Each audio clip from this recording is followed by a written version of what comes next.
Good evening, everybody. Could just have people take a seat, please.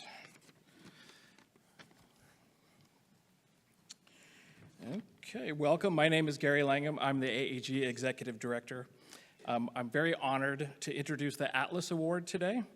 This is AAG's highest award. It's designed to recognize and celebrate outstanding accomplishments that advance world understanding in exceptional ways. The image of the Atlas bearing the weight of the world is a powerful metaphor for this award program and for the times we live in now, as our winners are those that have taken the weight of the world on their shoulders and moved it forward, whether in science, politics, scholarship, the arts, or in war and peace. And now, let me introduce your AAG President, Bill Mosley, to introduce the Atlas awardee for tonight.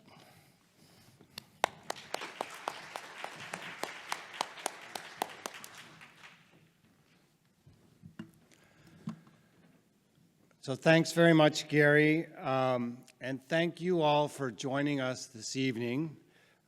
You are not going to regret at all being here. This is your best decision of the conference. So I want to give you just a little sense of organization. I'm going to introduce John. I'm going to read his commendation. He's going to receive the Atlas Award, and then he's going to give a talk, speak for about 45 minutes, and then we're going to have an opportunity for Q&A. If you'd like to ask a question, just raise your hand, and we have a couple of runners who will bring a microphone to you. Before I read John's formal commendation, I just want to note on a more personal level that I first met him about 15 years ago. When he was the director of the Institute on the Environment at the University of Minnesota, just across the river from McAllister, where I teach.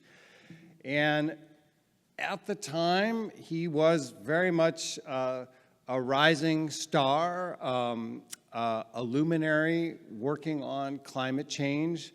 And I was extremely grateful that he made time in his busy schedule to come over and talk to the students at McAllister. And I was just very impressed, not only with his very engaging talk, but the way in which he engaged with our students and the care and attention that he gave to them.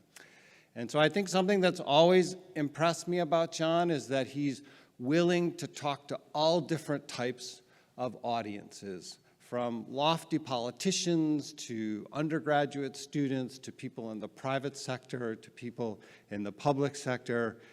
If this is going to advance the understanding of challenging environmental issues, I feel like John is pretty much willing to talk to anyone in order to move the goalpost.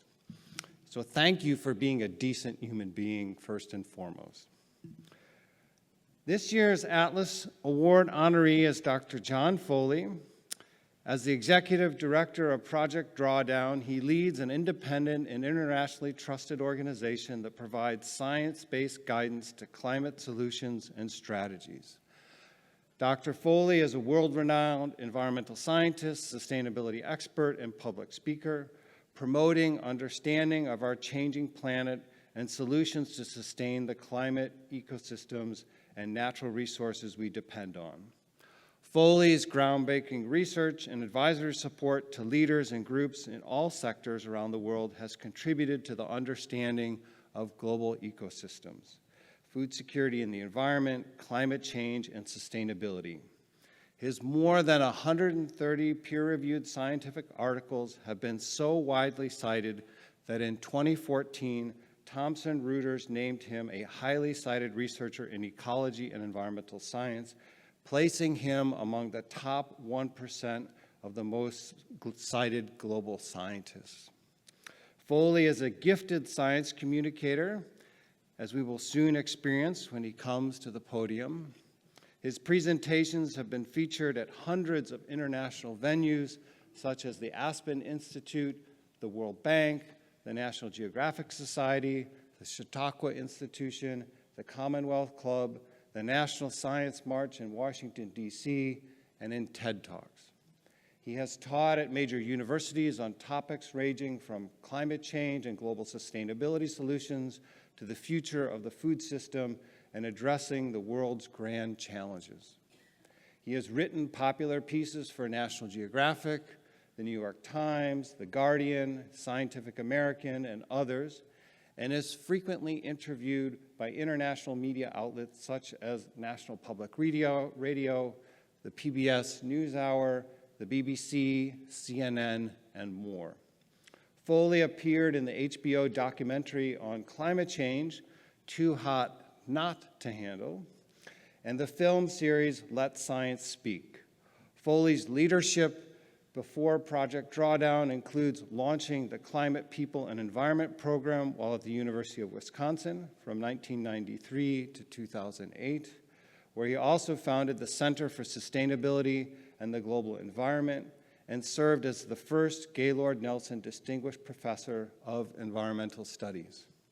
From 2008 to 2014, he served as the founding director of the Institute on the Environment at the University of Minnesota, where he also held the McKnight Presidential Chair of Global Environment and Sustainability. Between 2014 and 2018, he was the executive director of the California Academy of Sciences, the world's greenest and foremost thinking science museum.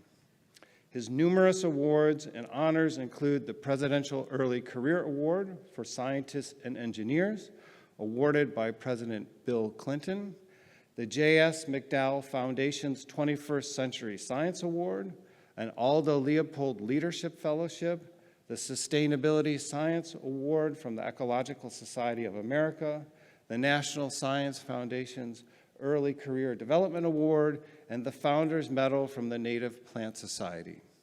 He also received the prestigious Heinz Award for the Environment. The AAG commends Dr. Jonathan Foley, the 2026 AAG Atlas Award honoree.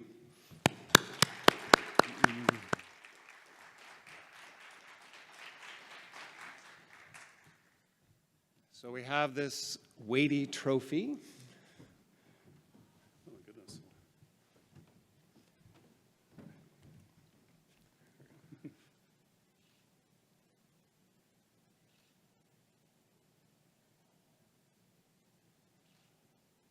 And we also have this award certificate.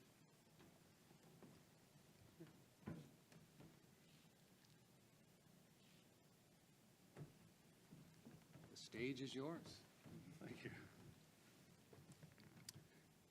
Well, thank you, Bill, and thank you, Gary, and thanks so much to the AAG for this just unbelievable honor.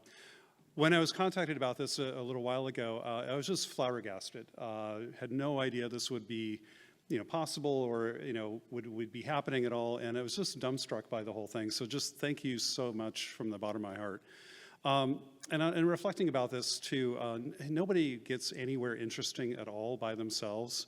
So I can't accept this award individually. I can only accept it on behalf of a much larger group of people I've been very fortunate to work with over the years, including some incredible mentors, some just incredible colleagues, and maybe most importantly, former students that I've had the privilege of working with.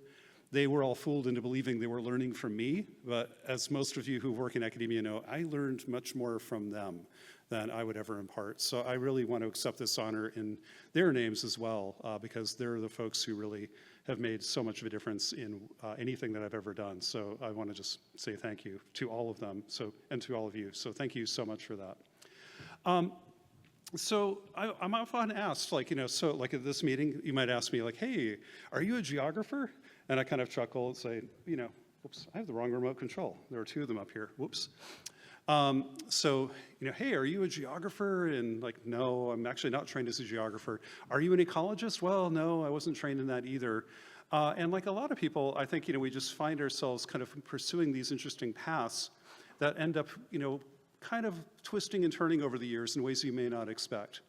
But at the end of the day, I'm just a kid who wanted to be an astronomer.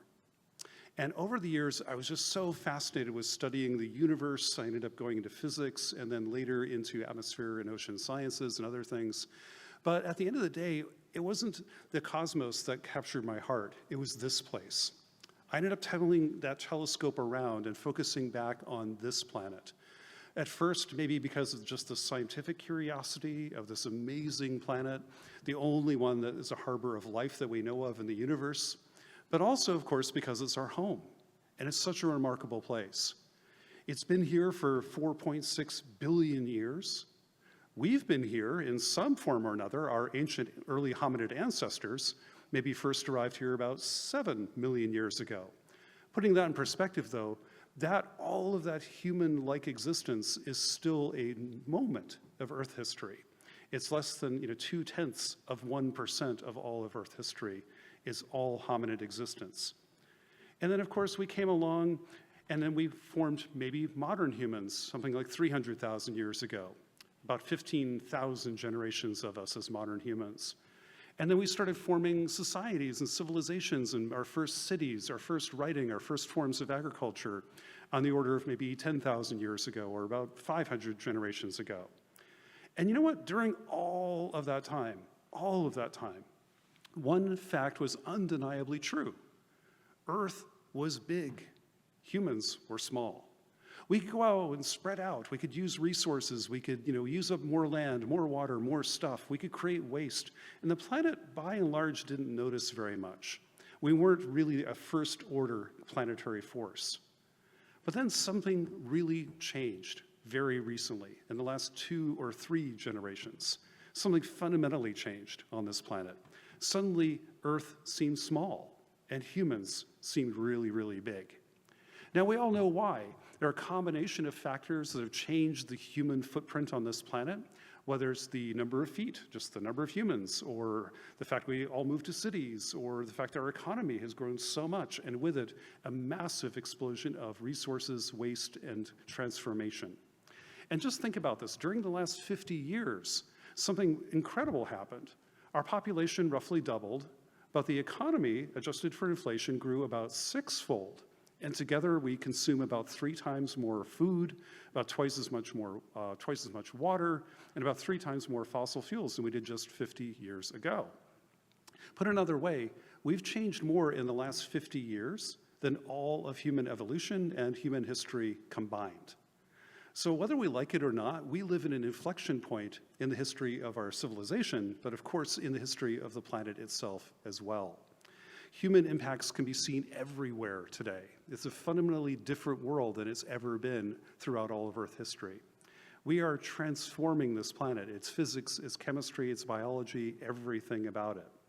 Now, some of these changes are obvious to us, of course. We can look down maybe from a camera in space and take a picture of an almost virgin rainforest from the 1970s here in Rondônia in Brazil.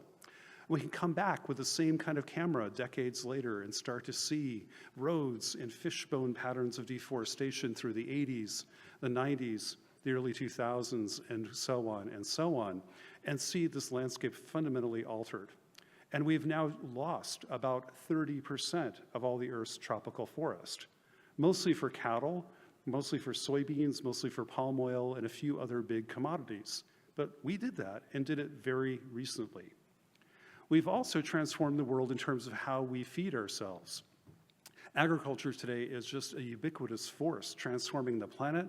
You can see a lot of great sessions about this throughout this week, of course, but we can see the patterns of land use and kind of the geography of producing food. This is using the same camera, but looking at different farming landscapes all over the world, whether it's from like Minnesota, where I happen to live right now, or Kansas with its center pivot irrigation, the little farming landscapes of Germany. I love this one in Bolivia. I keep on fantasizing a math professor came up with that. Like, okay, you get between 0 and 1/12 pi radians or something.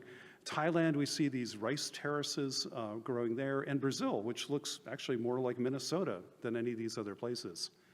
But today, the footprint of food is so vast. We use about 16 million square kilometers of land to grow crops. That's about a South America's worth of land, to put that in perspective. We use another 34 million square kilometers, or about Africa's worth of land, for grazing. And together, food is the biggest ecosystem on Earth. It's nearly 40% of all the land there is, and ever will be, is just growing food. On top of these transformations of forest, agricultural lands, we also see the buildup of cities. We, in the last 50 years, have now become an urban species. All previous human history and human evolution before that, the majority of people lived in the countryside. Today, about 60% of Earth lives in a city. That's changed a lot. Here's an example of Las Vegas from the 1980s to the 1990s and beyond, and seeing with that land use and sprawl, of course, accompanied use of water and other resources in a place that cannot possibly sustain this kind of growth. But again, here we are, another transformation of urbanization happening alongside everything else. Now, not only are we changing land, we're changing water. Here in the American West, we see water resources declining, largely through overconsumption. We see it also in the former Soviet Union, when they diverted the water supplies of the Aral Sea to irrigate the deserts of Kazakhstan to grow cotton. And we can see how one of the largest features on Earth disappeared under our watch just to grow cotton in the desert. And this extraordinary change, I mean, this is bigger than the Great Lakes, or used to be, and has now left stranded fishing vessels, kind of ghost fleets, throughout what used to be the Aral Sea. I sometimes wonder about archaeologists of the future discovering these ships and wondering, what the hell were they thinking? Because they're going to put two and two together and figure out what we've done to this planet. But that's not all. Those are the obvious changes. Some of the changes that are a little less obvious, but increasingly are showing up, is the changes we're making to the sky itself. Now, these are a little less obvious because it's talking about invisible gases, things like greenhouse gases like CO2, methane, and so on. But we are fundamentally changing the sky itself. And you know the story. I don't need to tell you about this too much. Increasing levels of greenhouse gases like CO2, which have risen about 50%, trap heat in Earth's atmosphere. It makes it warmer. We've known that since the 19th century. We also can see how the planet is warmed about 1.2, maybe a little bit more degrees Celsius during that same time, exactly as predicted. Now, by the way, I'd like to mention this everywhere I go. When I was a grad student, I was told there was a guy named Tyndall, an Irish physicist, who first described how CO2 increases would lead to warming of the planet. But that wasn't true. He was supposed to have discovered this in the 1860s. But it turns out in the 1850s instead, about 10 years earlier, an American woman named Eunice Foote, F-O-O-T-E, actually wrote the first paper saying this. But as a woman scientist in the 19th century, she was largely ignored. She wasn't even allowed to present this at the conference. It had to be read by someone else. And it was largely ignored until maybe 20, 30 years ago. It was kind of rediscovered and become more widely known. And I think we all owe her kind of a debt of gratitude, but also an apology for ignoring her incredible contributions. But what we see here is 19th century science playing out in the world today. And it's not just our thermometers that are changing, it's the landscapes, of course, as well. We can see things like the Muir Glacier of Alaska from the 1940s now having to be relabeled as Muir Lake. And not just in the north, we see it in the tropics too, whether it's glaciers in Peru vanishing before our eyes, or maybe at the North Pole, seeing how the normal outline of sea ice we would normally see is in that yellow line, but here's from 2024 as a repeating pattern of losing ice in a warming world all over the planet. So this planet is literally transformed in land and water and chemistry and even its physics and its climate due to us. That leaves behind, unfortunately, a lot of degraded conditions of less land, poorer land, less water, less reliable water, a more erratic atmosphere. We also, of course, are losing critical natural resources that we are increasingly dependent on. Just at the wrong time, we're destabilizing the things we depend on the most. So this is, of course, a tremendous threat to our future, into leaving behind a world that is at least as good as we ourselves received. And this is the first time in human history where we are knowingly and perhaps deliberately leaving behind a degraded world for future generations. And we didn't have to do that, but we did. Now, of course, when you see all this kind of litany of environmental catastrophe, it's very easy to believe, and many do, that it's maybe, quote, too late. We've just done too much damage. It's just time to give up and enjoy our last, decades on Earth and just go ahead and forget about it because it's just too damn late. No, Absolutely. I don't think so scientifically. I don't think so morally. And as a, somebody who I think needs to, we all, I think, need to share that with the world, that is not too late, and how dare we give up on future generations. We have absolutely no moral authority to do that whatsoever. So I think now we have to reposition that thinking and say, no, it's not too late, but we are in a race between two futures. History's always a race between different futures. We're always choosing which future will it be next. And let's make it a real choice, a conscious choice, and perhaps a good choice. A bad choice would be this, where we don't do enough to deal with the problems of the environment, especially climate change. We let it get to the worst ends of the spectrum of outcomes that are still possible. And we leave behind a degraded, terrible world and something we didn't have to do. That is a choice. We could do that, and that's sort of where we might be headed. But there is, of course, another choice, one where we get it largely right, where we end up actually addressing the climate crisis. We avoid the worst outcomes of climate change. We can't avoid all of them. Some of them are here now, but we can avoid the worst damages and leave behind a pretty good and maybe even better world. And along the way, what's fantastic, I'll talk more about this in a minute, solving climate change actually is good for us in so many other ways, in terms of jobs, in terms of security, in terms of health, in terms of communities, in terms of equity, in terms of justice. A lot of the other things we care about can be made better in this world too at the same time. They all unlock each other. So I honestly believe we can win this race, and we must. And we can, in fact, build a better future, and we have to. So how are we going to do that? Well, first, we have to acknowledge that, yes, there are some setbacks lately. In fact, I can totally understand why people are saying, are you kidding me, John? Are you like, what are you smoking? Are you think this is like possible still? And I'm like, yes, I do. I think despite recent setbacks, we can still build a better world. Why? In a word, chess. In chess, there's an old expression, see the whole board. If you're playing a chess match and you lose a piece that you were depending on, like, a federal government maybe, and then you kind of wonder, what do I do now? You look at the other pieces. You start looking at the other pieces on the board. You never win a chess match with just one piece or just one move. It doesn't work like that. From the opening gambit all the way to checkmate, you have to think about every possible tactic, every possible lever, every possible piece on the board. So let's step back and see the whole board. And when I look at the climate board, I see a lot of pieces. I do see policymakers, but not just a federal government. I see state governments and cities. I see international agreements. I see others. But I also see business leaders. I see community leaders. I see philanthropists, investors, business leaders, and so on, and community leaders, activists, culture setters. Everyone are the pieces on this board. And they all have many, many different levers that they can pull, not just writing laws and funding things, but changing everything around us. So let's see the whole board and see how we can build a better future together. So again, I think we can still build a better future, and I'm going to talk about 3 ways that we can do that, and 3 things we have to focus on in order to pull it off. Now, the first one, given my kind of background, is probably not too surprising, is I do think that science, not all by itself, is not sufficient, but it is necessary. That science is needed to guide us in making sure we make smart choices. It turns out, evidence actually matters. Data matters, who knows? I know folks in Washington don't believe this anymore, but science and evidence and truth and data and things like this are actually pretty handy because they tell us why we can't be fooled, why we have to listen to nature. Nature is the ultimate arbiter of all these things, not us. So we should look at the data and see how nature works. Now, we know that science identified the problem of climate change back in the 1850s. And now we need science to help us figure out what the solutions to the problem might be.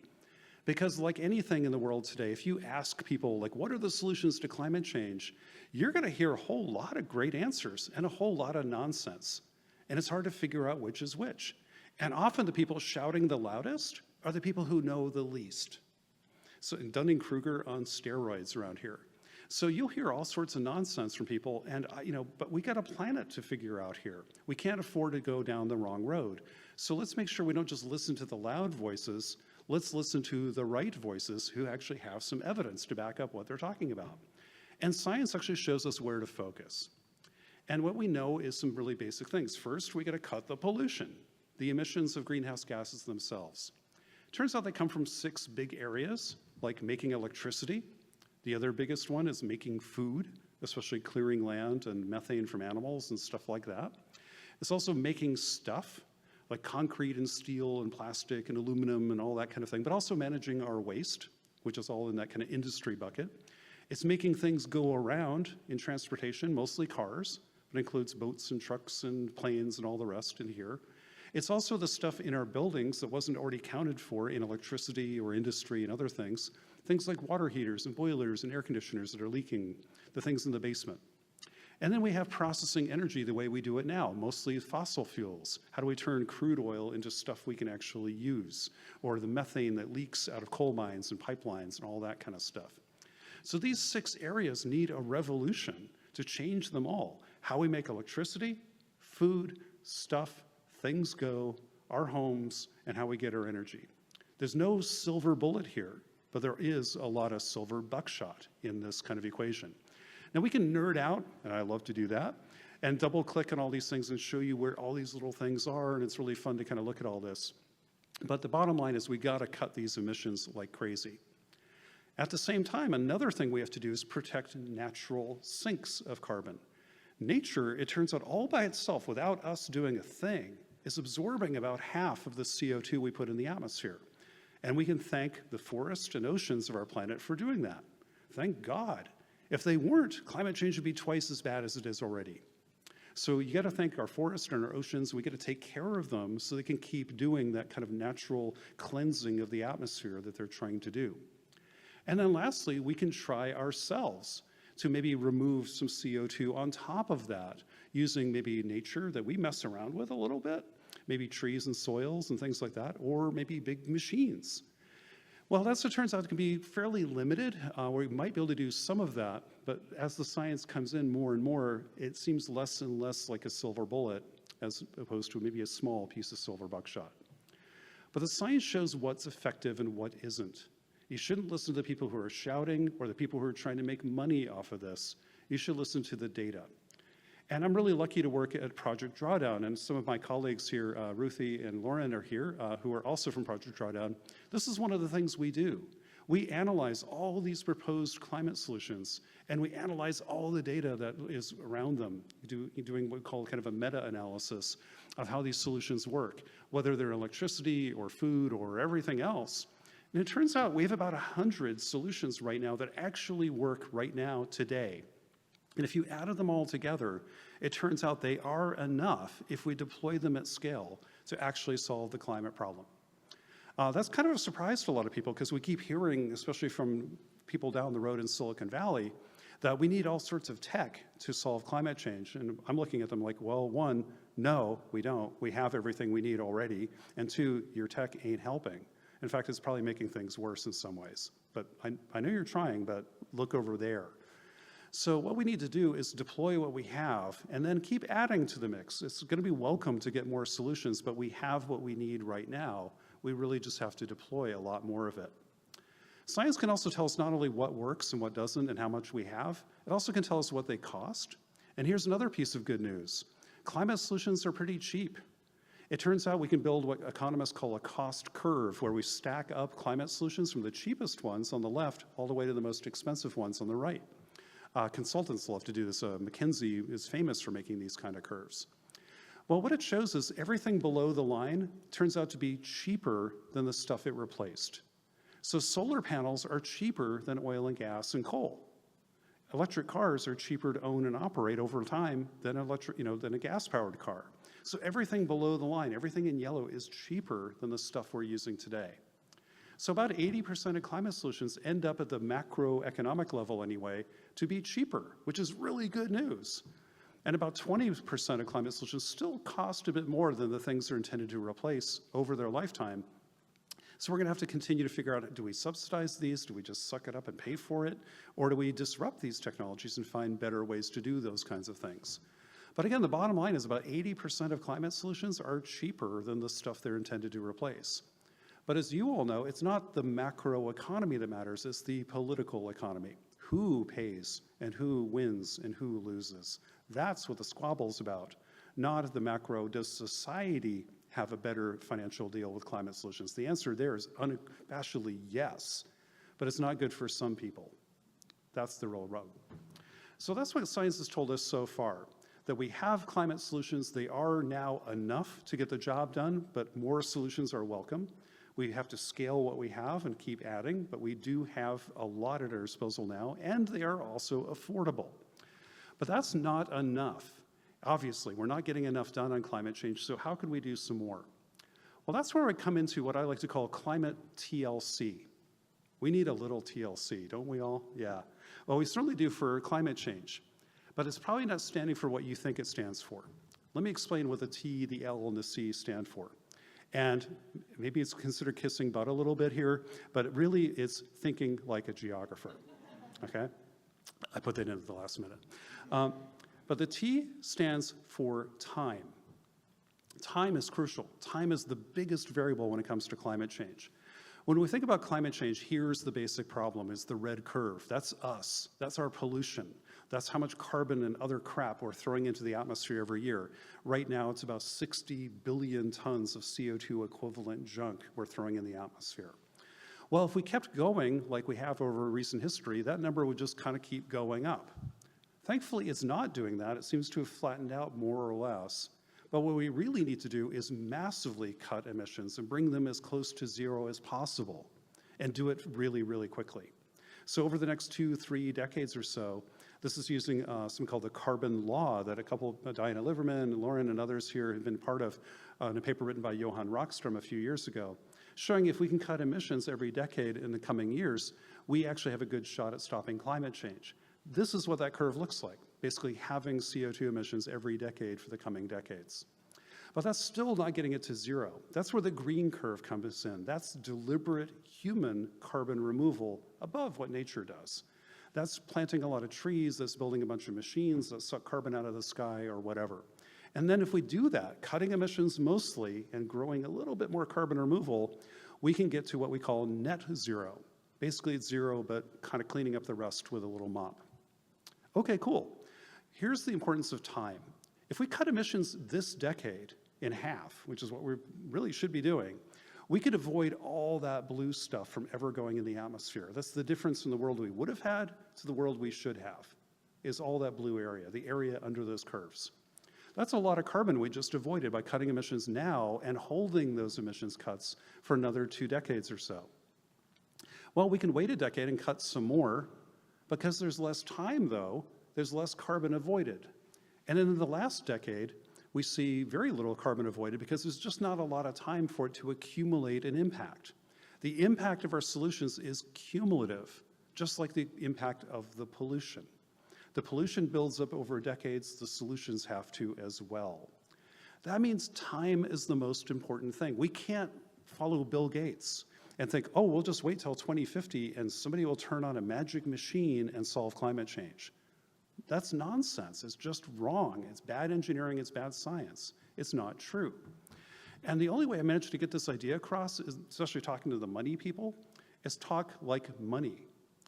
In finance, we talk a lot about the time value of money.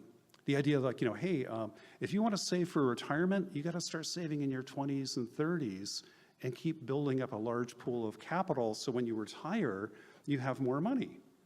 Okay, that makes sense to the finance people. So how about the time value of carbon? Same idea. Early investments pay off more in the long run. They accumulate a larger impact. And included with this time value of carbon kind of idea is an idea I like to call the emergency brakes. On climate change, we have to think about this in time. What are the emergency brake solutions we can pull now that rapidly bend the curve on future warming, and then allows time for other things that just have to take a little while, like rebuilding every piece of infrastructure on the planet, to rebuild our wetlands and forest and grasslands, to have nature-based restoration. That'll take time. And of course, yeah, new technologies too, but those might take decades to mature. So we need the emergency brakes now to buy time for other things to work, kind of like a relay race passing the baton from one runner to the next. Some of these emergency brakes that would be incredibly handy is cutting methane emissions in particular, because methane is the James Dean of climate gases. It lives fast and it dies young, okay? It works very quickly, and avoiding methane emissions means you bend the curve on warming far faster than you did if you worked on CO2 alone. So cutting methane emissions, cutting emissions of soot and black carbon, cutting emissions of tropospheric ozone, contrails even, these fast-living kind of climate pollutants, that's an actual tool we could use to bend the curve on warming right away in a decade or two. And then we can also focus on the fastest parts of CO2, especially stopping deforestation. Deforestation emits about 11% of the world's greenhouse gases today, or 140% more than the entire US economy. Deforestation is like 1.4 Americas worth of impact. And we don't do nearly enough about it. If we stop deforestation, we can stop a huge pulse of carbon going into the atmosphere every year. So things like methane, things like deforestation help us work the time variable of our TLC. That's the T. What's the L? Location. Realtors call that the missing story, right? Location, location, location. Realtors know it. Maybe we should too. And geographers, you know it best of all. Well, it turns out there are geographic hotspots. People who work in biodiversity use this term all the time, but in climate, we didn't talk about that very much because, you know, greenhouse gases get all mixed up in the air. Who cares where they came from? They're all in the global atmosphere, right? Well, yeah, but the sources aren't. They're usually point sources. For example, we can use a satellite now to track illegal plumes of methane that are just pumping out of the atmosphere that were totally undisclosed. Nobody said a word about these. They're not even in the inventory data, but we can see them from satellite, from an individual refinery or an individual factory, an individual landfill. We can now name and shame individual polluters that before were completely ignored. And this is stuff that's now becoming more and more available. Or we can use the data from Planet Labs and map the world's forest at 3-meter resolution everywhere on Earth every single day. And the data are processed by that afternoon. So we can look at hotspots of deforestation and illegal logging in real time. Or we can look at other methane sources. For example, here is rice agriculture, showing kind of an 80-20 rule of like, where do we need to focus on this methane source? Well, most of it comes from a handful of countries. We don't need the UN, we need those 4 countries. So location, location, location helps us figure out where we focus our work. So we got time, we got location, TL, what's the C? C would be for co-benefits. The things we get from climate solutions that go far beyond carbon. In fact, I don't think we should call them co-benefits. These are often the primary benefits to most people in the world. Why? Because climate solutions can save lives. Just think of this. The air pollution, other than greenhouse gases, the other stuff in the air pollution caused by burning fossil fuels, soot, smog, the stuff we breathe that actually affects our health, kills a lot of people.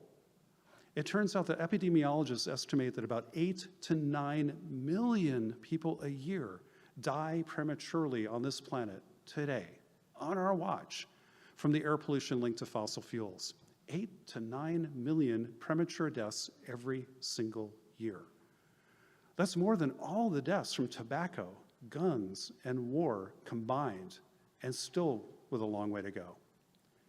That's incredible. So when we clean up fossil fuels, we get a climate benefit? Okay, cool. We also saved 8 to 9 million lives, mostly poor people, mostly people in disadvantaged situations, mostly in developing countries, live better, or live at all. And that's not all. Climate solutions, again and again and again, show up to be not just a carbon thing, they are just a good thing for people if you do them right. Not always. There can be kind of counterproductive climate solutions, of course, but maybe we could figure out as geographers that human-environment interface, see it as a real system, maybe we can find solutions that actually improve access to food and water and primary energy, maybe improve labor, maybe improve opportunities, maybe improve the lives of women and girls, maybe improve opportunities for education, clean air, health, and so on and so on. So I think geographers and epidemiologists are really the people we need to have on the front lines of climate solutions and talk about people more than carbon. And that can help us a lot. So that's how science can help us kind of take a big leap forward on climate action. Of course, we focus on the stuff that works, what's effective. We focus on the things we can afford. But then we do the TLC work. We focus on time, the fast-acting climate solutions to kind of catch up. We focus on location, location, location, and we focus on co-benefits. These could, I believe, take a twofold, maybe fivefold, maybe tenfold leap forward on climate action. For the same amount of money, the same amount of political will, we could get a hell of a lot more done if we made climate action more effective with a little TLC. So that's why I honestly believe we still have a narrow window of opportunity to address climate change. Not the way we've been doing it in the past. That's not working well enough. But we can still win if we follow the science and take a little TLC in our climate work and move it forward at a much more ambitious pace, and we can. I have two other things, much shorter, that I want to mention besides science, because science is never enough for anything really important. It's just a guide. It isn't what enables us to really see the future and go build it. To do that, I think we need, to be honest, dreams. Now, it sounds pretty weird for a scientist to come up and say, well, you need to dream of the future. Well, why do I say that? It's because we're living in this instead, a nightmare. We're stuck in a nightmare of anxiety and polarization, and it's deliberate. This is the thing that should make us all mad as hell. There are people in politics, people in media, people in tech who are deliberately scaring us and dividing us, and they're doing it for money. It is now a $1 trillion industry to scare the hell out of us, divide us, and make us fearful. It's not an accident, it's a business model. That just pisses me off, to be perfectly honest. It should you too. Because we don't have to be this way. We didn't always act this way, and we can do things that are a lot better. And when it comes to climate change, a lot of people believe that we're divided on the issue, that 50% of Americans believe in climate change and 50% don't, and those folks wear red hats and these folks have lattes or whatever. I mean, like, it's bullshit. Okay, that's not even true. We are not that divided. It turns out when you poll Americans on climate change again and again and again, it turns out around 90% of Americans basically believe that climate change is really happening. Okay, yeah, there's 10% that don't, and they can have the tinfoil hats and whatever, and they're your brother-in-law at Thanksgiving. I get it. But there's 90% of us who are like, yeah, something's going on here. I can tell the weather is changing, something's going on. Again and again and again. That's not the disconnect. Take the 90% as a win and move on. We are not as divided as we're being told we're divided. We're not divided on this. That's not the disconnect. The disconnect is, what do we do about climate change and how important is it to people? So yeah, 90% of Americans believe to some extent or another climate change is real, but only 2% of Americans say it's the top issue facing them or the country in any Gallup poll ever taken ever. No environmental issue has cracked more than 2%. So I have a lot of friends who say, well, that 2%, that's terrible. We should make that number 10%, then 20, then 50, and try to grow it to 100. And I'm like, forget it, don't bother. Why don't you listen to the other 98% instead of thinking they're stupid? Maybe they're onto something. The other 98% aren't bad people who don't care about the environment. They just care about other stuff first. You know what? I think they're right. They're talking about kitchen table issues like jobs and inflation, about their schools, about health care, things that are just kind of kitchen table regular issues. Instead of trying to persuade 98% of Americans they're wrong, how's that worked out for us so far? Instead, why don't we go to them and say, hey, wait a minute, I hear your concerns and maybe we could help you. So let's meet the 98% where they are and try to help them with something and talk their language. So I think we can dramatically improve the conversation around climate change to move away from nightmares towards dreams, balancing problems with solutions. Remember, Martin Luther King didn't go around America saying, I have a nightmare, right? I don't remember that speech. He talked about dreams. No, he died for his dream. We're not finished with his dream, nowhere close. But it did inspire generations of people to start to think differently. That's the only thing that ever does. Nightmares don't change the world. They just reinforce the worst of us. Dreams maybe can move it in the better direction. And let's see if we can meet people where they are as opposed to where we think they should be. That's not very good kind of communication skills, is persuading people to your side by calling them stupid. How about we meet them where they are and ask how we can help? And then show people that a better future is possible, that we can actually dream of a better future and bring people together in building it. Maybe I'm naive, but I honestly believe this is a way forward. So if we need science and we need dreams of a better future, what's the last ingredient to maybe get to that better world that I was talking about? The last one I would say are heroes. The ordinary people who do extraordinary things, not people in capes, not tech titans, not rock stars, elected officials. I mean, just regular folks doing the great work. The heroines, the heroes who get up every day, who change the world quietly, maybe unassumingly, and change the world for the better all the time. Because on climate change, it is absolutely not game over. It's game on. This is the moment when our backs are against the wall, but that's when you stand taller than ever. And that's maybe where we can be if we really think about these dreams and look for the heroes all around us. So let's see if we can go out and build that better future, one that we can be proud of and one we can be proud to leave to our descendants. And then can we do that that's guided by science? So we actually look at the data and the evidence to make sure we know what we're doing? Can we dream of a better future together instead of blaming each other for the nightmares we believe are true? And finally, can we all be heroes? And to borrow from David Bowie, how about just for one day? Well, with that, I want to thank you all once again from the AAG, Gary, Bill, everyone here, and of course, my lovely wife, Andy, who's here with me tonight. I just am so honored and humbled to be with you all tonight. Thank you so much, and I'll look forward to your questions and comments. Thank you so much for tonight. Thank you.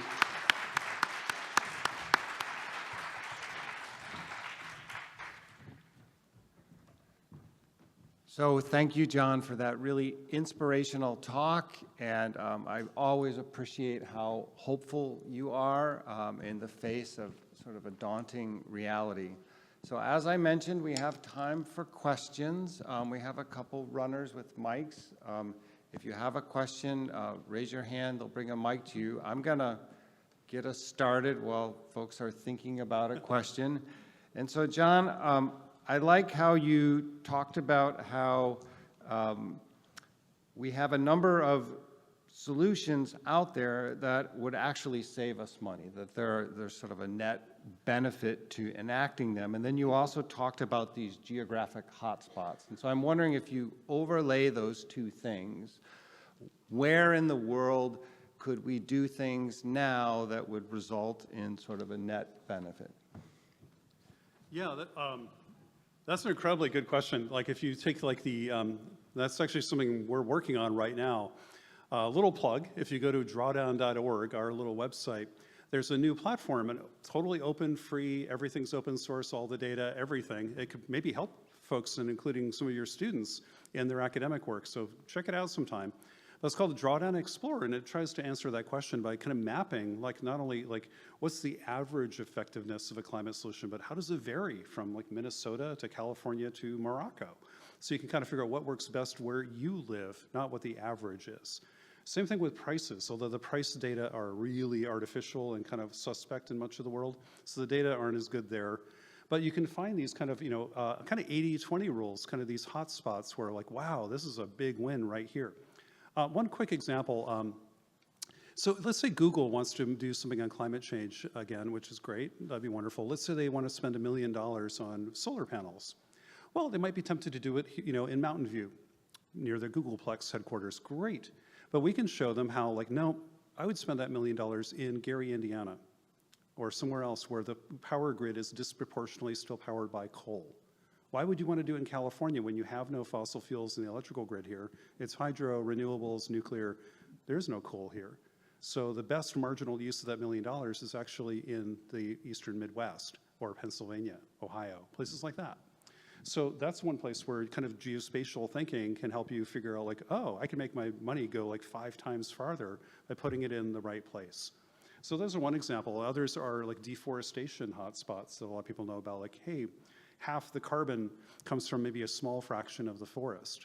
When we talk about 80-20 rules, like where 20% of the land has 80% of the power to do something that you want to change, that's what I'm kind of talking about. And again, that kind of what we're borrowing from geographers and kind of geospatial thinking and like GIS tools and things like this are incredibly powerful for this kind of work. And so we're finding a lot of utility for things like this.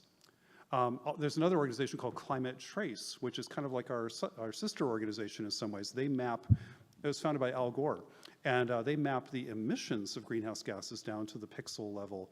We're mapping the solutions to those emissions down to the pixel level, and obviously we're sharing data all the time. But again, it's so heterogeneous. It's not like the average of a country doesn't mean jack. You really have to kind of look at the details and figure out, no, that's the power plant you want to turn off first.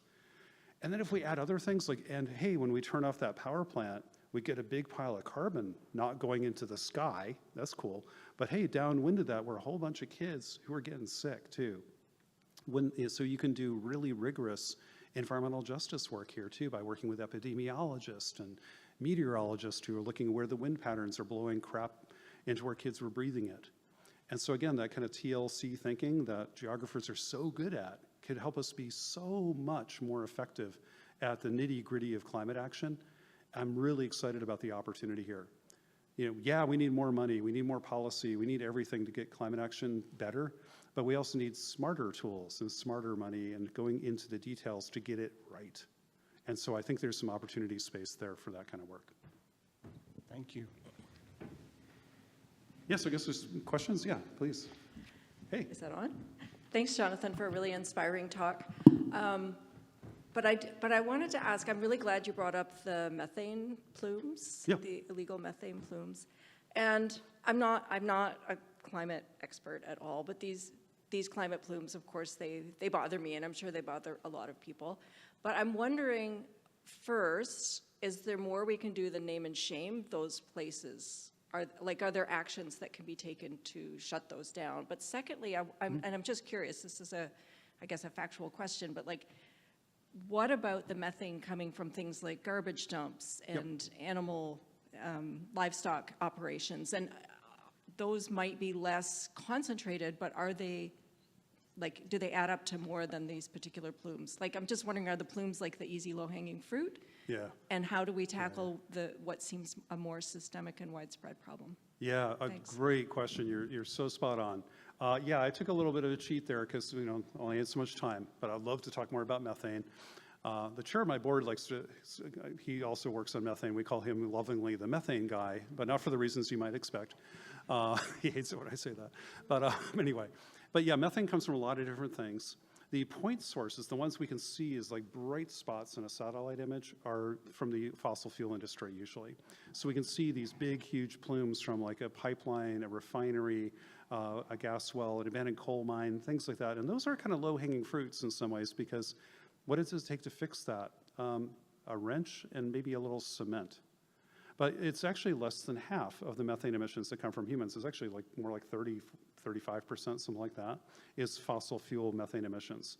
More than half really comes from the food system.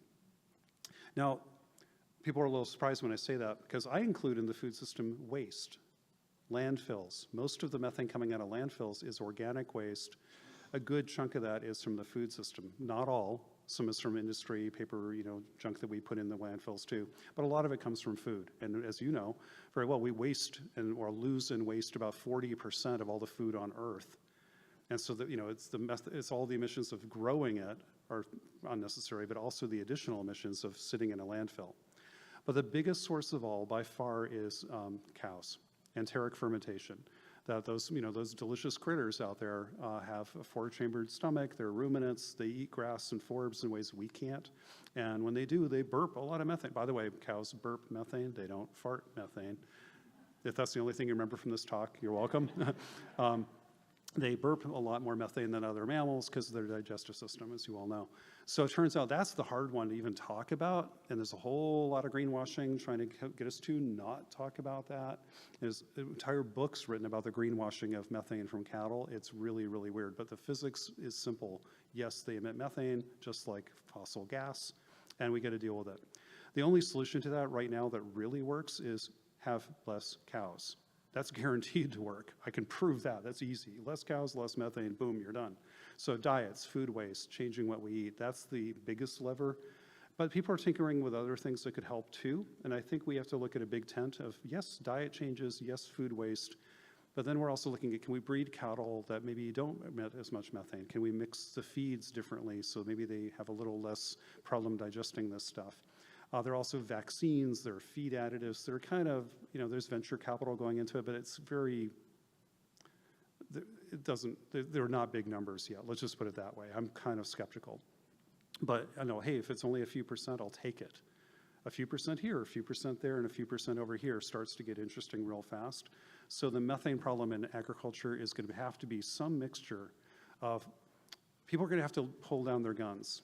And it says silver bullet thinking of like, if we only became vegan overnight, everyone on earth would solve the problem. Like, well, yeah, but that ain't going to happen. Or we solve all food waste, or we fix the cows, we change the feed, we do this, we do that. Maybe we do a little of this and a little of this and a little of, a little bit across the board, and then the numbers start to get interesting. So I'd like to see kind of more of a practical portfolio of like methane solutions in the beef and dairy systems, because they're pretty tough. By the way, here's another factoid for you all, just throwing out weird stuff tonight. I was surprised by that, because I've been thinking about food and climate change a long time, and I surprised myself when I was kind of looking at the numbers in this, going, whoa, my God, this is pretty weird. So if you burn a pound of coal, it'll make about 2 pounds of CO2 gas and a whole bunch of ash. Maybe call it 3 pounds of CO2 if you include the coal mining, transport, and everything else that went into getting the coal to you and all that. And I usually think of coal as the dirtiest thing in climate change. So a pound of coal, 3 pounds of greenhouse gas coming out of that. Wow, that's crazy.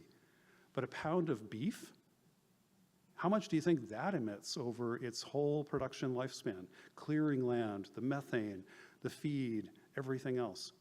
It's like 100 pounds per pound of beef. It is the most polluting substance normal people will touch in their lives. Other than like a fluorinated gas, like a refrigerant in an air conditioning coil, maybe you're an air conditioning mechanic, then that's even more powerful per pound. But for most people on Earth, beef is by far the most polluting thing on a pound for pound basis that we'll ever encounter. So we got to treat that with a lot of circumspection and think about what do we do with that. So anyway, that surprised me. I did the math on that one day. I'm like, oh my God. And I thought I knew this stuff. But 100 pounds per pound, I never look at beef again the same way. I can't. Other questions, I'm sure. There's a Sorry. question in the back. Hi, thank you so much. I also appreciate you mentioning that a woman first discovered the greenhouse gas effect. I didn't know that, so thank you for sharing. I'm curious about how your messaging has changed over time. I know the numbers are shifting as we move forward in time, of course. But are you finding yourself trying to take more of an optimistic tone, or just the general messaging to various communities that you're speaking to? Thank you. Well, I mean, there's never one message because there's never one audience. You should tailor your message to who you're talking to. But I have to be genuine and authentic to who I am as a human, not just a scientist. And I wouldn't say optimistic.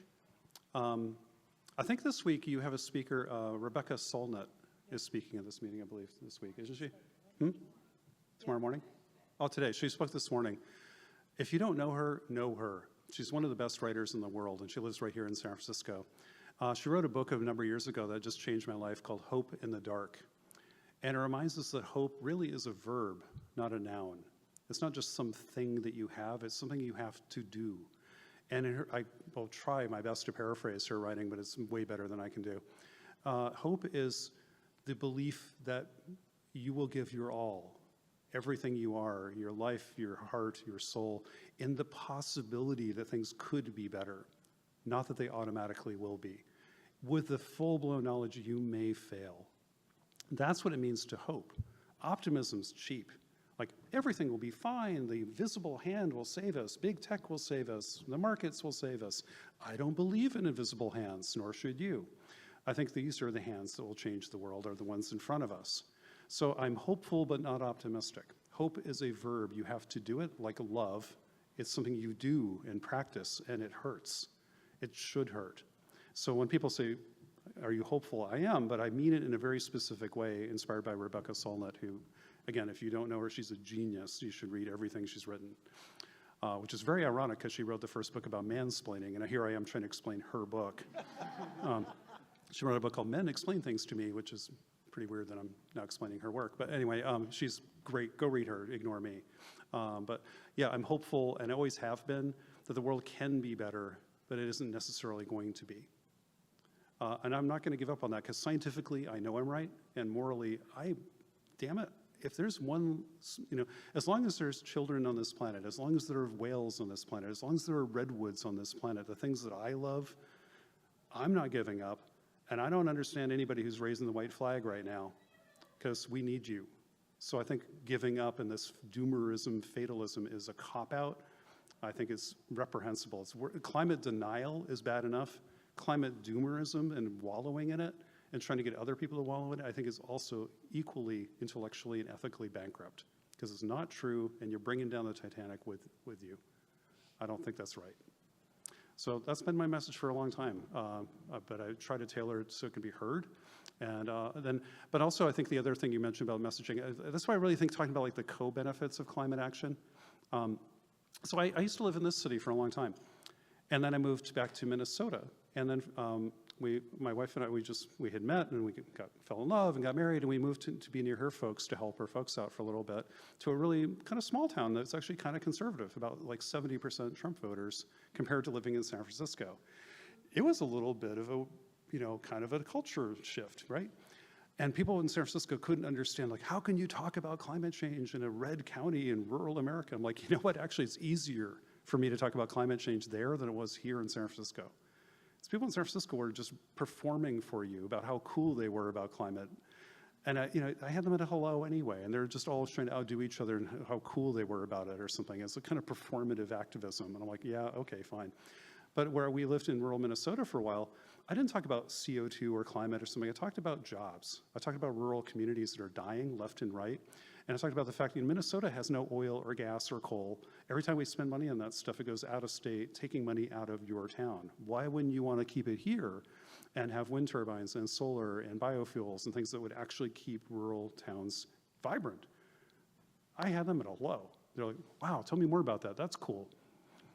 So I think you meet the message, the message has to meet the audience, and you're always going to find something positive to talk about. This isn't us versus them. It's us together changing the world, but listen first and then try to meet the message to the audience. And that's what I try to do. I wish I could do it better sometimes.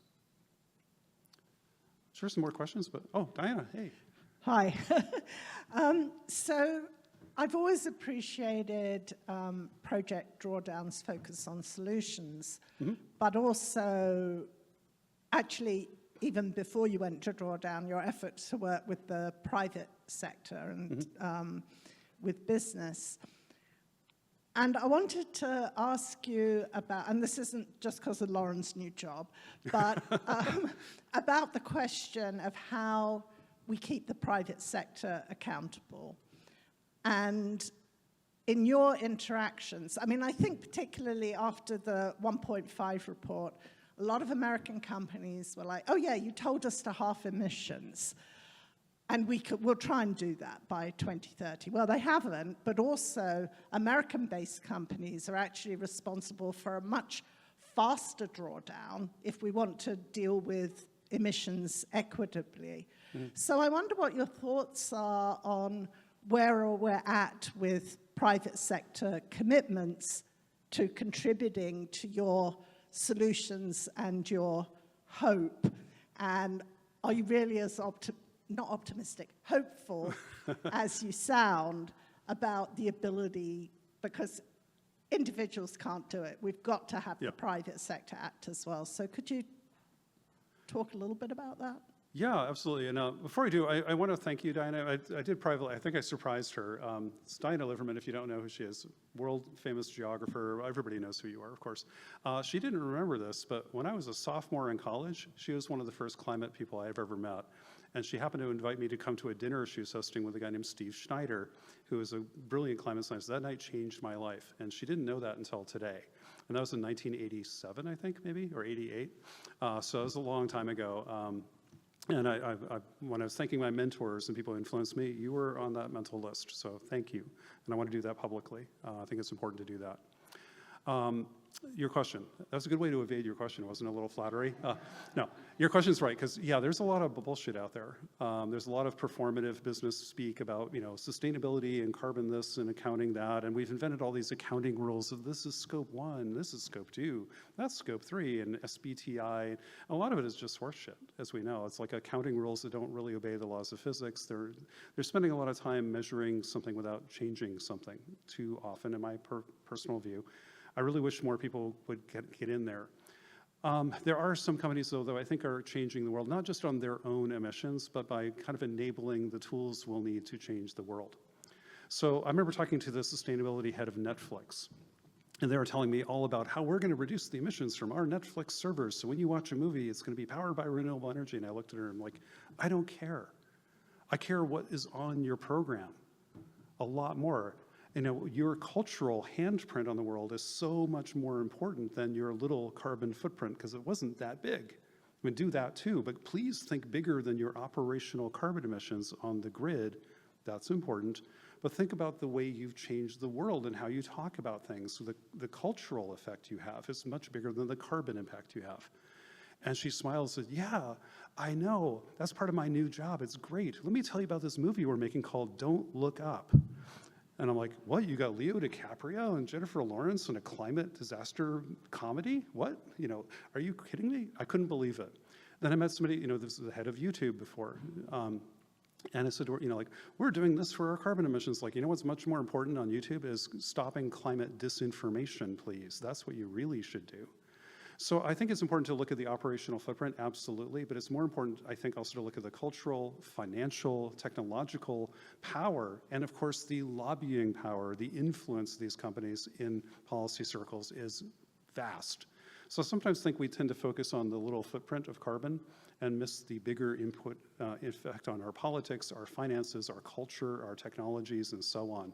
So I think it's going to take a little bit more of a macro view, and then I'm actually cautiously hopeful some days, not always, a little less so in the last year and 2 months, but that American companies were, I think, starting to see, well, here's the fact, a lot of people don't know this, the United States actually peaked its emissions of greenhouse gases back in 2007, and they've been going down almost every year ever since. They're now 22% below that peak, even though the US economy has more than doubled in size. And it happened at exactly the same rate through the Obama administration, the first Trump administration, the Biden administration, and well, maybe so far, we'll see into the next Trump administration, who knows. Because of why? Markets, technology. Coal sucks. Renewables are cheap. Solar, batteries, wind, things like that are getting so much cheaper, so much faster. Markets and technology always trump policy. Always, always, always in human history. So we're seeing that revolution again. You couldn't imagine not in the business world investing in renewables in the long run. So that's where I'm still cautiously hopeful, though, but boy, we're making a lot of missteps along the way. We're taking 2 steps forward, but we are taking a lot of 1 steps back along that road. China's leveling out its emissions. Actually, every advanced economy in the world today has either flattened or is decreasing their emissions. The world's emissions now are going to be up to how fast do they decline, and then what happens in India, and what happens to the next wave of economic development after that. So there's actually some good stuff happening in there, just not enough and not fast enough. But I think when we look for it, we can see a few things that are still kind of interesting. So that's a long answer, but hopefully it makes a little bit of sense. But I'm also kind of interested not only in the business operational side and the private sector that's publicly traded, I'm also really interested in where the money goes. And that's why we hired Lauren and have other people on our team now who are kind of tracking the financial investments. Because you think the Inflation Reduction Act is great, like $35 billion a year on climate stuff during the Biden years? Venture capital alone was spending $100 billion a year on climate tech. So if you want to change the world, ask Willie Sutton, why did you rob banks? Because that's where the money is. Why do we go to the private sector? Because that's where the real money is, not governments. Governments are not going to spend enough, and they're pretty bad at it. The private sector, if they find the right goal, might, no guarantees, might be helpful. So that's what we want to do, is kind of bend the curve on some of the, the trillions of dollars flowing through the private capital markets. We'll see. It's an uphill battle. I'm not naive about this, but I'm cautiously interested in what we could do here. A lot more to do. Time for one more question, maybe? Yeah. Thank you very much, and congratulations for the presentation and for the passion as well. I think we're together in this. I have a couple of questions for you. The first one would be something that you haven't mentioned, and I want to know your opinion because I watch a lot of videos about this stuff. I'm very interested in this. And a few years ago, there was a report of NASA saying talking about the greening of the world. They said that the world is greener now than it was 20 years ago. And I don't know if it was a fake news or if it's true. I can see you're nodding, so probably you're going to tell us about that. Second thing, you were talking about denial, climate denial, and I think that's really bad. But something that bothers me even more, and I want to know your opinion as well, is climate hypocrisy in some governments. I am from Spain originally, but I've been here for many years, for 20 years. But some governments, like in Germany or Spain, they are very in favor of fighting climate change, and yet they do things that actually increase the emissions of CO2. In Germany, they stopped all the power plants, they replaced them with gas, and now also they are burning coal, and they are burning also biomass, they call it, which is pretty much just burning wood to generate electricity, which generates more CO2 and increases the climate change. So those are things that actually bothers me a lot more than somebody saying, I don't believe in climate change, because it's actually saying that they're trying to work something out while in general, in reality, not doing anything about it. So I think that's even worse. Yeah. And the third thing I wanted to mention is something that probably I got it wrong because I just heard you answering in the previous question. I thought that what we were doing so far wasn't working because today we're doing more CO2 emissions than 20 years ago, like 30% more or something. I can see you're saying no about that. So yeah, I guess I get that wrong. So if you can please clarify that. Okay, thank you so much again. Yeah, thank you. I'll try to be brief on each question. I'll maybe reverse order them a little bit, or I'll hop around. Yeah, so the world's greenhouse gases as a globe have been going up, but they've been pretty flat the last couple of years. They've been wiggling up and down a little bit ever since 2018, pretty much. They've gone up a little here and there, but basically staying around 60 gigatons for the last 4 or 5 years with a little bit of up and down, but well within the error bar. So, we don't know how much it really is because there's a plus or minus couple gigatons at least in that number. So they've been pretty flat. But it turns out 45 countries in the world, including all the NATO countries and all the OECD countries, every advanced economy in the world, emissions are going down. China is now flat. They were going up like crazy. They've now flattened out while still growing their economy. The only countries in the world that are still increasing emissions is all the rest of the economic world. So starting with like India and other countries beyond that. So we're seeing kind of like, we used to talk about the demographic transition. I think we're seeing kind of an emissions transition that's happening, kind of the rich countries first, then the next countries, then the next. It just makes sense to have a 21st century economy that doesn't emit as much while still growing your economy. What we need to do is hyper-accelerate that. But we are making some progress, but you got to break it down by country. You can't just say the globe, because I don't know where that is. The world's emissions, like, well, where is that? I think it's important to kind of get down to the specifics. So some countries are going down, some are flat, some are going up, and it's a mixture of all the above, but it's interesting to ask why. But 45 countries on Earth are going down, including this one. The UK is actually the farthest ahead. They're about 50% below their peak that they hit in the 1990s. The UK's emissions are now down below what they were, I think, in the 1860s. And yet a much bigger country, much bigger economy. So that's very interesting. It is at least possible to do this. So that's good news. Getting to your other questions about greening the earth kind of thing, yeah, well, it's a mixed bag there too. While we are tearing down rainforest and plowing up stuff and degrading land through direct human land use, that's definitely happening on one path. But there is an interesting thing happening in the more intact, more kind of natural places on Earth. The air in the atmosphere has more CO2 in it now, thanks to us. And plants are kind of responding to that. And that's what's causing them to be a sink of carbon. They're doing photosynthesis at a higher rate now in this atmosphere than they did of the atmosphere of the 19th century. Just biology has more food in the air for them to eat, so they're eating more food. Not all plants do it the same way, and there's much more nuance to that. But yeah, the natural forests on Earth are kind of, quote unquote, greening up a little bit, thanks to what we call CO2 fertilization. It happens to trees and what are called C3 grasses, not so much to the warmer C4 grasses and other crops, but that's more of a nuance. So some places are getting greener through a little bit of nature responding to atmospheric CO2 levels. It's temporary. Climate change could wipe that out as weather patterns start to change and affect those forests so they burn down more frequently.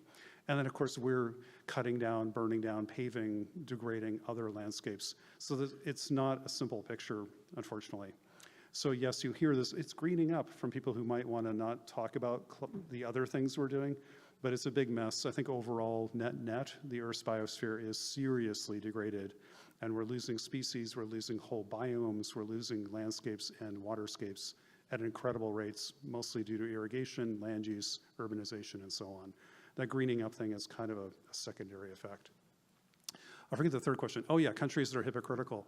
We're all hypocrites. We live in we're captured by our moment in history and our technology and our economic systems. We might say, as part of our parliament, might say, yes, we should do something about climate change, but then there's a job crisis. Or, you know, the war in Ukraine and Russia where we can't get natural gas into Germany. So what do? They change, you know, or they abandon nuclear at one moment, now probably wishing they hadn't, you know. So it's complicated. The world's complicated. I get that. I think we have to work in that nuance, and we can't expect perfection. If we do, we'll always be disappointed and make no progress. But we can't ignore the BS and hypocrisy too. So again, no nuance. How do we keep calling out what isn't good, but understanding when we don't always get perfection? I wish I knew the way to set the needle, and our political discourse sometimes is so binary. It's either all good or all bad. I kind of think the world we have is in some shades of gray that we can move to the light. But that's maybe a naive kind of optimist talking, a hopeful person over here, I mean. But you're absolutely right. There is a lot of hypocrisy or trade-offs that we have to make sometimes. And again, climate is not the only thing people care about by any means, and I think that's okay. We can't solve climate change and leave a lot of people off, you know, worse off, and really hurt a lot of people in the process. That would not be a good idea either. So nuance, trade-offs, the art of what's possible. All right, I think we're at the end of our time tonight. So thank you once again, and thank you to AG and all of you for being here tonight. Really, really appreciate it. Very kind. Thank you, John, for an excellent lecture and a hopeful message, and thanks to you all for your good questions and for being here. Have a good evening.